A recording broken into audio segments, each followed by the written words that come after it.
क्या एक इंसान जन्म से ही अपनी किस्मत लेकर आता है या उसका संघर्ष उसे महान बनाता है? आज हम बात करेंगे महाभारत के उस अदम्य योद्धा की जिसका जन्म ही एक श्राप था पर कर्म धर्म बन गया, सूर्यपुत्र कर्ण। सोचिए, एक ऐसा बच्चा जो कवच और कुंडल के साथ पैदा हुआ, सूर्यदेव का अंश, लेकिन नियति ने उसे जन्म के तुरंत बाद ही त्याग दिया। कुंती के गुप्त पुत्र कर्ण को गंगा की लहरों ने एक सारथी अधिरथ और उनकी पत्नी राधा तक पहुंचाया। उन्होंने उसे पाला, पर समाज ने उसे हमेशा सूतपुत्र कहकर अपमानित किया।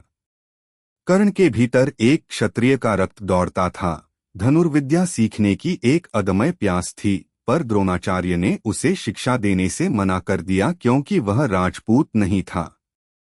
इस अपमान ने कर्ण को और मजबूत बनाया।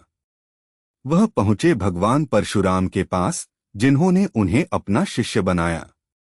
कर्ण ने सभी विद्याएं सीख लीं, यहाँ तक कि ब्रह्मास्त्र भी। लेकिन एक दिन परशुराम की गोद में सोते समय एक कीड़े ने कर्ण को काटा। दर्द सहते हुए भी कर्ण ने गुरु की नींद नहीं टूटने दी। जब परशुराम जागे तो उन्हें आभास हुआ कि इतना दर्द केवल एक क्षत्रिय ही सह सकता है। उन्होंने कर्ण को झूठा मानकर श्राप दिया कि जब उसे सबसे ज्यादा जरूरत होगी उसकी सारी विद्याएं निष्फल हो जाएंगी। यह कर्ण की नीति का एक और क्रूर मोड़ था। समाज से तिरस्कृत कर्ण को केवल एक व्यक्ति ने समझा और सम्मान दिया, हस्तिनापुर का राजकुमार दुर्योधन। दुर्योधन ने कर्ण को अंगराज बनाया और इस मित्रता के बदले में कर्ण ने अपनी वफादारी का दामन कभी नहीं छोड़ा।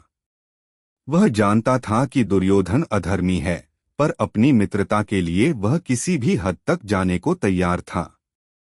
कर्ण केवल एक योद्धा नहीं, बल्कि एक महान दानवीर भी था। कोई भी याचक उसके द्वार से खाली हाथ नहीं लौटता था, चाहे उसे अपने प्राण ही क्यों न देने पड़े। युद्ध से पहले जब इंद्रदेव ने उससे उसके जन्मजात कवच और कुंडल मांगे तो कर्ण ने एक पल भी नहीं सोचा और उन्हें दान कर दिया। उसे पता था कि इसके बिना उसकी मृत्यु निश्चित है, फिर भी उसने अपना धर्म नहीं त्यागा। महाभारत के युद्ध में जब उसे अपनी वास्तविक पहचान का पता चला, तब भी उसने अपनी मित्रता नहीं छोड़ी। अपने भाइयों के खिलाफ लड़ने का दर्द, अपनी माता कुंती का रहस्य, ये सब उसे अंदर ही अंदर खाए जा रहे थे। पर उसने अपने वचन को निभाया। अंततः अर्जुन के हाथों उसका वध हुआ, जब परशुराम के श्राप के कारण उसके रथ का पहिया धरती में धंस गया और उसकी विद्याएं काम नहीं कर रही थीं। कर्ण की कहानी हमें सिखाती है कि महानता का पैमाना जन्म नहीं, बल्कि कर्म, निष्ठा और आत्मबलिदान होता है। सूर्यपुत्र कर्ण एक ऐसा योद्धा जिसने अपने जीवन के हर मोड़ पर संघर्ष किया, पर कभी सिद्धांतों से समझौता नहीं किया। उसकी कहानी आज भी हमें प्रेरणा देती है कि विपरीत परिस्थितियों में भी अपने धर्म और मर्यादा का पालन कैसे करें।